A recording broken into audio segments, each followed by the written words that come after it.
ទីតាំងដែលបងប្អូនកំពុងតែឃើញនេះគឺជាទីតាំងភ្នំមួយនៅក្នុងប្រទេសណ័រវេសណាដែលល្បីជាងគេហើយទូទាំងពិភពលោកគេថាកន្លែងហ្នឹងស្អាតជាងគេជាប់លេខ1នៅក្នុង website មួយណាដែលគេធ្វើការ select ទីតាំងភ្នំទាំង20ដែលមើលទៅស្អាតណាស់ពុកម៉ែបងប្អូននេះអានេះជារូបភាពដែលគេដាក់ select អីទីតាំងហ្នឹងគឺជាប់លេខ1ដែលគេមើលឃើញនេះផ្ទះអាក្រហមនេះហើយកន្លែងនេះគឺទីតាំងភ្នំអីដែលពិសេសនៅត្រង់កន្លែងភ្នំហ្នឹងណាពុកម៉ែបងប្អូន ពេលថ្ងៃមានតែមួយថ្ងៃទេគឺអឺបានថាព្រះអាទិត្យគឺរះពេញ24ម៉ោងអញ្ចឹងគឺយើងអាចទស្សនាទៅមើលភ្នំនឹងឃើញថ្ងៃរហូតគឺអត់មានពេលយប់ទេនៅសម្រាប់ទីតាំងភ្នំហ្នឹងណាហើយនេះគឺជាកន្លែងដែលភ្ញៀវទេសចរគាត់បានទៅលេងហើយគាត់ថតជុំវិញទេសភាពហ្នឹងជា Google Street View ដែលយើងអាចមើលបាននេះជុំវិញហ្នឹងណាខ្ញុំនឹងចេញថយមកចាហ៊ានដើម្បីមើលជាលក្ខណៈ3D បាទយើងមើលជា 3D វិញជូនពុកម៉ែបងប្អូនជាមួយថា 3D កន្លែងហ្នឹងវាស្អាតបែបម៉េចអានេះយើងមើលពីលើអាកាសណាពុកម៉ែបងប្អូនហើយនេះទីតាំង 3D ភ្នំហ្នឹងណានេះភ្នំមួយនេះពុកម៉ែបងប្អូនមានឃើញទេភ្នំនេះមើលនៅរដូវផ្កាបានន័យថាស្លឹកឈើវានៅខៀវខៀវហើយបើយើង view មើលកន្លែងខ្លះទៀតស្លឹកឈើវាលែងខៀវហើយនៅរដូវធ្លាក់ទឹកកកជុំវិញហ្នឹងគឺសស្គុះតែម្ដងមានរូបភាពពេលដែលយើងមើលតាម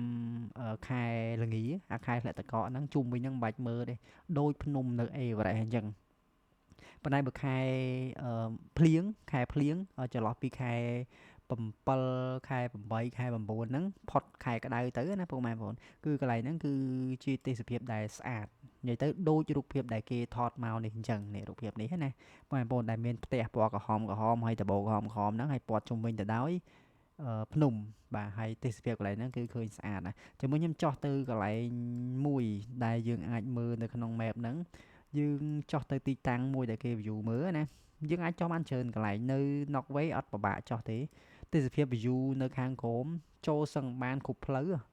វណាក៏អាចចូលបានដែរនេះពុកម៉ែបងប្អូនរូបភាពមួយសន្លឹកនេះគឺមើលពីលើអាកាសដែរគេអាចប្រើ drone ណាហើយមើលពពកក៏អាប់ឡើងពេញទឹកពេញដីដែរម្ដងពុកម៉ែបងប្អូនហើយនេះគឺមកជាហៀងផ្លូវដែលគេមកផ្ទះនៅជាប់សមុទ្រណាហើយកន្លែងនេះគឺជាកន្លែងទីលំហែសម្រាប់សម្រាប់ដូ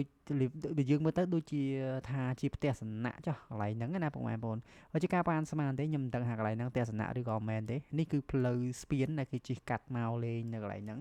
គោលដៅភ្ញៀវទេសចរទៅលេងភាគច្រើនគឺគាត់មកថតទេសភាពនឹងបើតាម website បើតាម page ដែលគេចោះហើយគោលដៅទី2គឺគេមកឡើងភ្នំនឹងតែម្ដងហើយកន្លែងហ្នឹងមានផ្លូវកាត់ណាបងប្អូនផ្លូវនេះគេធ្វើផ្លូវនឹងមកកាត់គេចោះទម្លុះរូងភ្នំនឹងតែម្ដងធ្លុះពីម្ខាងទៅម្ខាងណា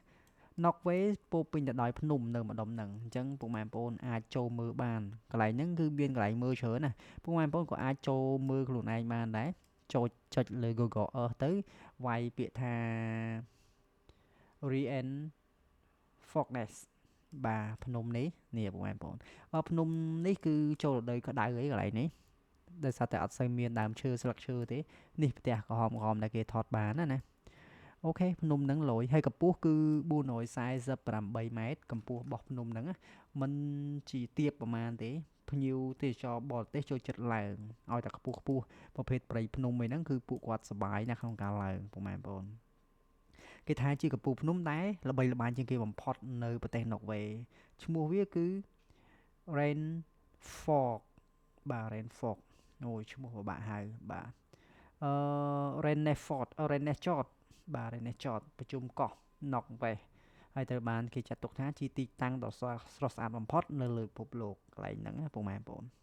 បទពិសោធន៍តាមរដូវកាលវាមានរដូវក្តៅរដូវរងារដូវស្លឹកឈើជ្រុះហើយនឹងរដូវធ្លាក់ទឹកកកជាមួយខ្ញុំចូលមើលអាពេលខែធ្លាក់ទឹកកកជូនពុកម៉ែបងប្អូនមើលមួយនេះនៅកន្លែងហ៊ុកនេះយើងចុចលើកន្លែងចុចហ្នឹងទៅចូលទៅមើលទៅឃើញរដូវធ្លាក់ទឹកកកនេះពុកម៉ែបងប្អូនឃើញទេនេះមើលជុំវិញហ្នឹងនេះដបូផ្ទះកន្លែងមិញនេះកន្លែងផ្ទះមិញដែល